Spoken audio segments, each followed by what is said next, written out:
Another classic from a Black woman. Another classic from another behemoth in... Okay, so those are the classics, the non-fictions, the play that I'm thinking about. Now I'm going to talk about some contemporary books. I'm first going to talk about a couple of US authors, and then I'm going to talk about some Canadian options.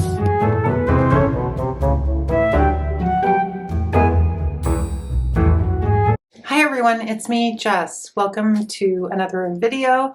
Thank you so much for being here today. I have a big pile of books to talk about that I've selected for Black History Month. Here in Canada, February is Black History Month. It is also Black History Month in the US. I know that in Ireland and the UK, Black History Month is actually in October. So for those of you who are watching from that part of the world, you might want to jot down some notes, put them to the side, and pull them out again in October. Or even better, I encourage everybody watching to read books by Black authors year-round. I think it's wonderful that we have a concentrated period of time to remember and to acknowledge these contributions, but I think it's really important to not only read books by Black authors in February or in October, as the case may be. Just as a side note, the observance of Black History Month was first established in 1926 by historian Carter G. Woodson and the Association of the Study of American Life and History. It originally started out as Negro History Week, so only a week in February, and it was always the second week of February, and it coincides with the birthday of Abraham Lincoln, which is on February 12th, and Frederick Douglass, whose birthday is February 14th. Well, so yeah, we don't actually know, Frederick Douglass himself didn't actually know the exact date of his birthday because he was a slave, and slaves were not told when their birthday was. Those days were not marked, and so they would often not know their age. If you want to hear more about this, please check out my review from when I read the narrative of the life of Frederick Douglass last year. I will leave it linked in the description box below. So Frederick Douglass himself chose to celebrate his birthday on February 14th. I think he knew as much as that he was born in February, because there's a story about how he recalls his mother calling him Little Valentine, and I think he went based on that. That is the story that I have heard. If you know something more about this, let me know in the comment section below. I'm always happy to be corrected. But both Abraham Lincoln and obviously Frederick Douglass played really important roles in African American history. And then Black History Month was expanded in 1976 to take place over the entire month of February. And the reason for that was to give a broader appreciation and context for African American culture. So this month is really an opportunity to reflect and acknowledge the often overlooked contributions of Black individuals in all kinds of different fields, from politics to art to performance. And because this is a booktube channel, of course, we're going to be focusing on authors. I did recently make a video about why you should move from Goodreads to the Storygraph, and I would like to reiterate that here. The Storygraph is owned by Nadia Odenayo, who is a woman and a Black entrepreneur. So again, a plug for Storygraph. If you haven't made the move, please consider it. The other thing about Black History Month is that it really should serve as a reminder to all of us of the historical struggles that Black people have faced. Most significantly, of course, is slavery, but also segregation, systemic racism. And we also want to balance that, of course, with highlighting the progress towards civil rights and equality. Black History Month is really important. It promotes awareness and understanding of Black history and culture, and it should inspire us all to work towards greater social justice and equity. So I've chosen 15 books. Some of them are classics, some of them are nonfiction. I even have a play in the pile. Some of them are contemporary, some of them are Canadian. So I'm going to go through them and speak fairly briefly on each of these books. And I would encourage you to pick up just one, even just one, and read it this month. So starting off at the top of the list is a book that was gifted to me this Christmas by my daughter. It's called Flight to Canada by Ishmael Reid. It's a satire. It's meant to be very, very funny. It's about a slave poet named Quickskill, who flees to Canada on a non-stop jumbo jet. This was published in 1975, and Ishmael Reid grew up in a working class neighborhood in Buffalo, New York. And he is a novelist, a poet, an essayist, a songwriter, a television producer, publisher, magazine editor, playwright, and founder of the Before Columbus Foundation and Their City Cinema, both located in California. Excited for this one. I want to read this one. This is my first pick. So staying in this vein of classic reads that I have in my selection, I would suggest I Know Why the Caged Bird Sings by Maya Angelou. I have not read anything by Maya Angelou, and I really want to. I think this is the place to start. I've only heard about this book. I really don't know very much about it. So I'm gonna read the back for you. I might have to do this with a couple of these books as they're not well known to me. Here is a book as joyous and painful, as mysterious and memorable as childhood itself. I Know Why the Caged Bird Sings captures the longing of lonely children, the brute insult of bigotry, and the wonder of words that can make the world right. Maya Angelou's debut memoir. See, I didn't realize it was a memoir. This is like, I know some things and I don't know other things. Like there's a lot of things I don't know. I feel like every day I learn something new. It's wonderful. Sent by their mother to live with their devout grandmother in a small southern town, Maya and her brother endure the ache of abandonment and prejudice. At 8 years old and back at her mother's side in St. Louis, Maya is attacked by a man many times her age and has to live with the consequences for a lifetime. Years later in San Francisco, Maya learns that love for herself, the kindness of others, her own strong spirit, and the ideas of great authors will allow her to be free instead of imprisoned. Poetic and powerful, I Know Why the Caged Bird Sings will touch hearts and change minds. This sounds like it could be a tough one, but I think probably a really important read.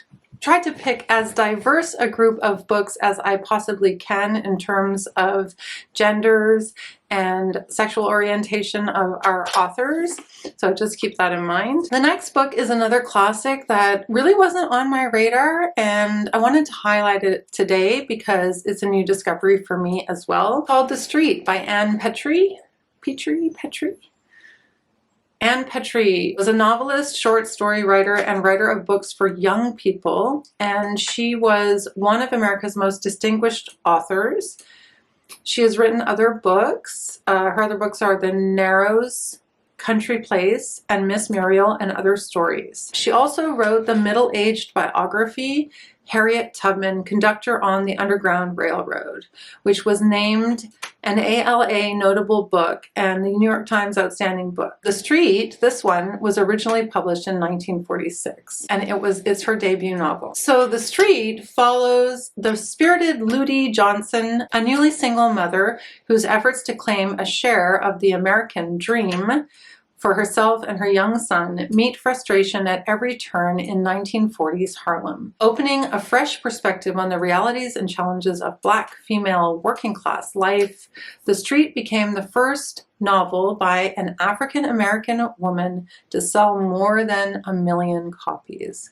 I bet you it's fantastic. Next, we have one of the books that's on my classics TBR for the year. Probably one of the most important contemporary Black novelists, Toni Morrison. I had chosen Sula as my choice to read from Toni Morrison this year. I have only read one of Toni Morrison's book, The Bluest Eye, and I read that last year. I will leave the video in the description box below with my review of that one. In this story, two girls grow up to become women, two friends who become something worse than enemies. In this brilliantly imagined novel, Nobel Prize laureate Toni Morrison tells the story of Nell Wright and Sula Peace. They meet as children in the small town of Medallion, Ohio.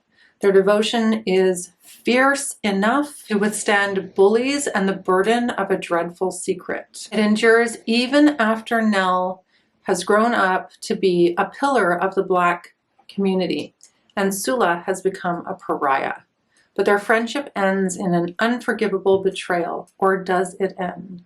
Terrifying, comic, and tragic, Sula is a work that overflows with life. I mean, it sounds incredible, doesn't it? It sounds like a virtual soap opera of a novel.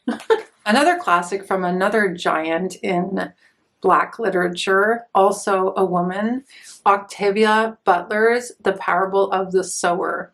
Now, I read Kindred a couple of years back and was completely blown away, of course. And I really wanted to get back to Octavia Butler. And this one in particular sounds like it's perfect for these times. I've been seeing it featured on Bookstagram and other places around the internet. You know, these times are very challenging. So I think sometimes it helps to lose ourselves in a fictional world, although it could be scary. So if it's not for you, that's okay. So this was originally written in 1993. Which is quite incredible when you hear what it's about. When global climate change and economic crises lead to social chaos in the early 2020s, California becomes full of dangers.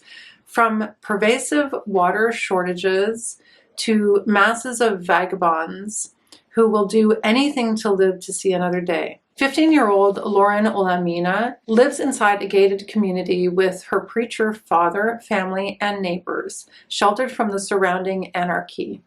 In a society where any vulnerability is a risk, she suffers from hyper-empathy. Could you imagine? I feel like a lot of us can relate to this. A debilitating sensitivity to others' emotions. Precocious and clear-eyed, Lauren must make her voice heard in order to protect her loved ones from the imminent disasters her small community stubbornly ignores. But what begins as a fight for survival soon leads to something much more, the birth of a new faith and a startling vision of human destiny. So it sounds like it ends on a hopeful note, which I think could be very therapeutic for these times. Okay, so now I'm going to take a moment to talk about a couple of nonfiction books, and then I'm going to get into contemporary books from the US and Canada.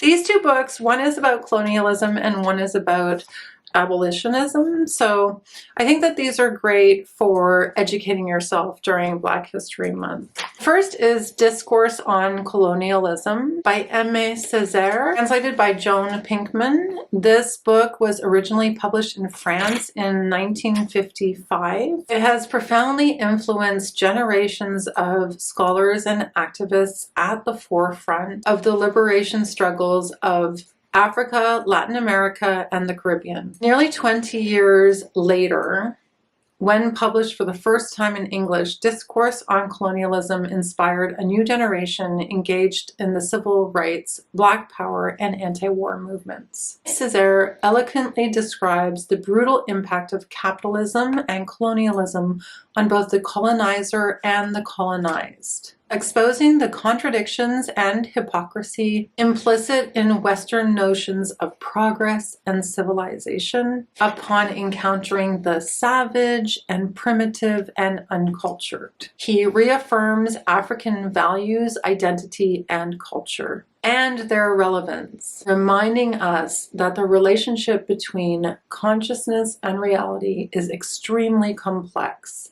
It is equally necessary to decolonize our minds, our inner lives, at the same time as attempting to decolonize society.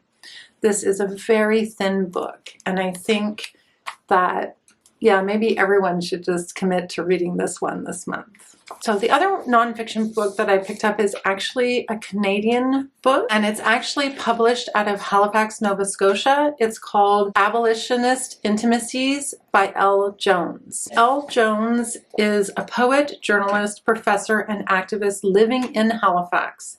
She teaches at Mount St. Vincent University. Fun fact, I actually taught there when I was quite a bit younger. It's there that she was named the 15th Nancy's Chair in Women's Studies in 2017. She was Halifax's Poet Laureate from 2013 to 2015, and she is the author of Live from the African Resistance, published by Roseway in 2014, which is a collection of poems about resisting white colonialism.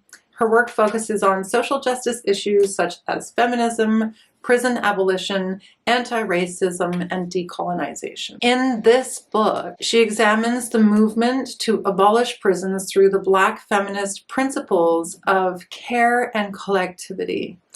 Understanding the history of prisons in Canada and their relationship to settler colonialism and anti-Black racism, Jones observes how practices of intimacy become imbued with state violence at carceral sites, including prisons, policing, and borders, as well as through purported care institutions such as hospitals and social work. The state also polices intimacy through mechanisms such as prison visits, strip searches, and managing community contact with incarcerated people.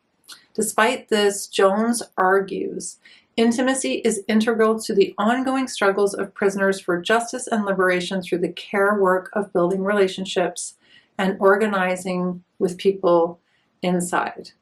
Through characteristically fierce prose and poetry, and motivated by a decade of prison justice work, Jones observes that abolition is not only a political movement to end prisons, it is also an intimate one, deeply motivated and committed in love. And isn't that a gorgeous cover? Very serious topic, very beautiful cover. So those are my two nonfiction choices. I also have a play that I would like to suggest because plays are short and sweet. And the one that I'd recommend that I picked up is Fences by August Wilson. I remember the film adaptation of this being extremely popular, so I might read it and watch the film. So this play won August Wilson his first of 2 Pulitzer Prizes in drama. He's been referred to as the theater's poet of Black America. So our main character, Troy, is a 53-year-old working-class African-American head of a household who really struggles to provide for his family. The play takes place in Pittsburgh, Pennsylvania. In his younger days, Troy was an excellent baseball player and continued to practice baseball while serving time in prison for murder he had committed during a robbery. Because the color barrier had not yet been broken in Major League Baseball, Troy was unable to get into the MLB to make good money or to save for the future. He now lives a menial, though respectable, blue-collar life of trash collecting. Later in the play, he remarkably crosses the race barrier and becomes the first Black truck driver in Pittsburgh instead of just a barrel lifter. It sounds really good. Okay. So those are the classics, the nonfictions, the play that I'm thinking about. Now I'm going to talk about some contemporary books. I'm first going to talk about a couple of US authors, and then I'm going to talk about some Canadian options. So the first book that I'm going to talk about is a book that I picked up because it was long listed for the Carol Shields Prize last year. I didn't get a chance to read it then, and it's something that I'd be interested in maybe reading this month. I know I've already talked about a lot of books, so we'll see how many I actually get to. You guys know me well enough to know that I'm not going to get to all of these these books. It's called Dances by Nicole Cuffy. Nicole Cuffy is a Brooklyn-born writer. At age 22, Cece Cordell reaches the pinnacle of her career as a dancer when she's promoted to principal at the New York City Ballet. She's instantly catapulted into celebrity, heralded for her inspirational role as the first Black ballerina in the famed company's history. But even as she celebrates her achievement of a lifelong dream, Cece remains haunted by a feeling that she doesn't belong. She begins to unravel the threads of her past, a pragmatic mother who dismisses Cece's ambitions, and a missing older brother who stoked her love of ballet but disappeared to deal with his own demons. Soon after her promotion, Cece is faced with a choice that has the potential to derail her career and shatter the life that she's cultivated for herself, sending her on a pilgrimage both to find her brother and to reclaim her complete self.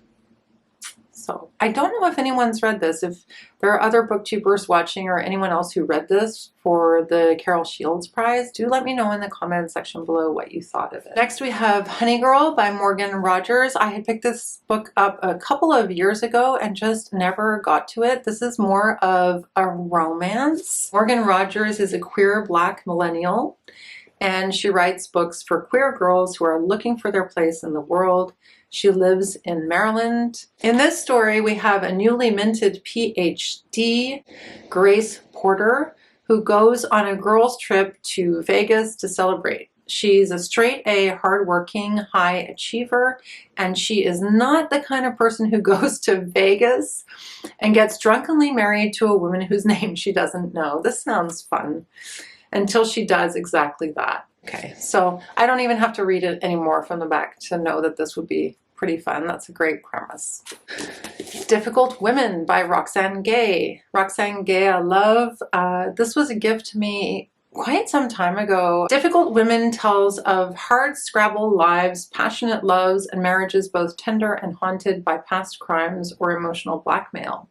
A pair of sisters inseparable ever since they were abducted together as children, a woman whose husband switches places with his twin brother. Oh, these all sound really good. A stripper putting herself through college, an engineer in Upper Michigan for a job where she is the only Black face. Gay gives voice to a chorus of unforgettable women and paints a wry, haunting vision of modern America. Oh, this sounds really good too. I mean, I always think books sound good. I always get excited about reading. You guys know that about me. And then finally, we have Tremor by Teju Cole. I was debating between this one and Open City, and I ended up picking this one up because it was 30% off at the bookstore today. I did buy from one of our independent bookstores here in Montreal. I bought this at Paragraph, so if you're in Montreal, go to Paragraph. This book is 30% off right now. I've been wanting to read Teju Cole for some time. He is very highly acclaimed. He was born in the US in 1975 to Nigerian parents and grew up in Lagos, and he's been honored with a variety of different awards, and he's currently a professor in the practice of creative writing at Harvard University. This one sounds really intense.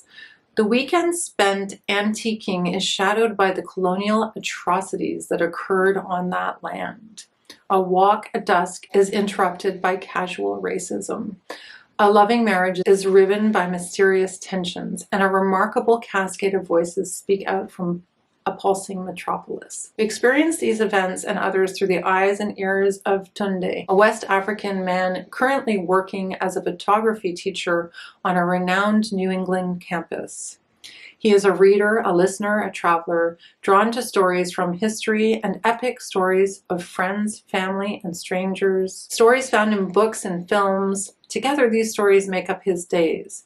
In aggregate, these days comprise his life. As he did in his magnificent debut, Open City, Teju Cole offers narration with all its senses alert, a surprising and deeply essential work from a beacon of contemporary literature.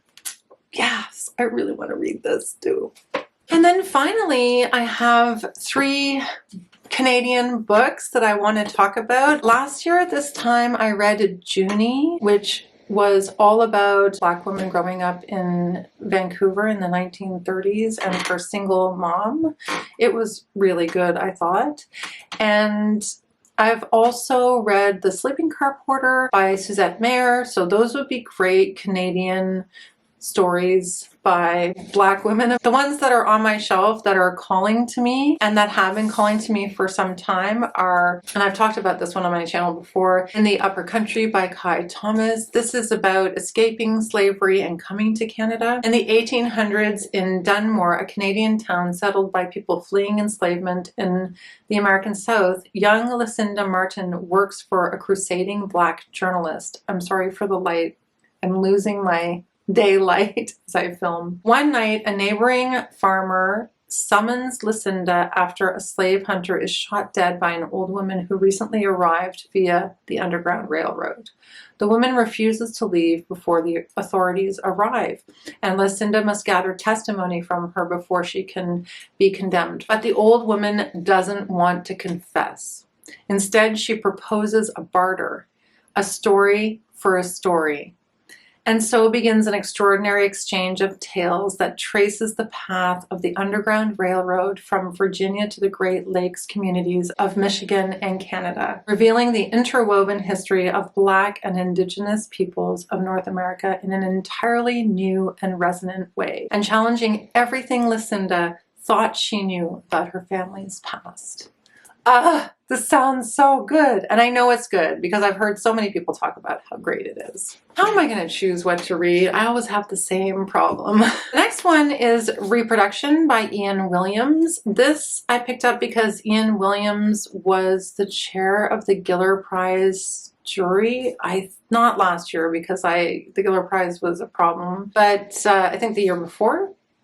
And then I got curious about him as an author. I ended up picking his book up used. This is also printed in Canada by Vintage Canada, but it's the division of Penguin Random House. It says, this surprising, seductive novel about the way families are invented is so light on the surface, you'll find yourself laughing or humming a 90s pop hit you didn't notice was woven right into its fabric. But watch out for what's lurking under its wildly original surface. A profoundly insightful exploration of the bizarre ways people become bonded. Reproduction insists that a family isn't a matter of blood or even love, at least not on the surface. So our author, Ian Williams, is a PhD from the University of Toronto, and he's currently a professor of in the creative writing program at the University of British Columbia. This sounds fun too, or fun. It sounds good. And then finally, when I was in Paragraph today, I asked for a recommendation, and it was a younger woman working behind the counter. And I love that because I get to get in touch with what the young folks are reading. And she recommended this book to me. It's a Giller nominated author whose name is Zalika Reid-Benta, and the book is River Mumma. I think this is about a young girl of Jamaican heritage. Alicia has been out of grad school for months. She has no career prospects and lives with her mom, who won't stop texting her macabre news stories and reminders to pick up items from the grocery store. I'm gonna move this forward to try to get some better light situation. I think that's a little bit better. And one evening, the Jamaican water deity River Mumma appears to Alicia, telling her that she has 24 hours to scour the city for her missing comb. Alicia doesn't understand why River Mumma would choose her. She can't remember all the legends her relatives told her, unlike her retail coworker, Heaven, who can reel off Jamaican folklore by heart. She doesn't know if her childhood visions have returned or why she feels a strange connection to her other coworker, Mars. These are great names. But when the trio are chased down by malevolent spirits called Doopies, they realize their tenuous bonds to each other may be their only lifelines. With a clock ticking, Alicia's quest through the city broadens into a journey through time to find herself and what the river carries. I mean, this is definitely different, but it sounds like a lot of fun. And I'm going on a recommendation, so all I can do is pass it on to you. But it does sound good, and it has a ton of endorsements. So Zalika Reid-Benta is a Toronto-based writer. Her other novel, Flying Plantain, was longlisted for the Giller Prize and shortlisted for the Toronto Book Award. She has served as the 2021-2022 Writer-in-Residence of Western University and was the chair of the 2021 Giller Prize. So she got her MFA in fiction from Columbia University, and she is also an alumni of the Banff Center Writers Studio. I think this would be a lot of fun. So there you have it. I've tried to choose books for a range of different tastes and preferences by a range of different authors. And I really hope that you found something in this video that appeals to you. And I really think that you will benefit so much from expanding your reading to include some of these wonderful books or others that you might want to suggest in the comment section below. Thank you so much for being here. I adore you all, and I will see you in my next video. Bye for now.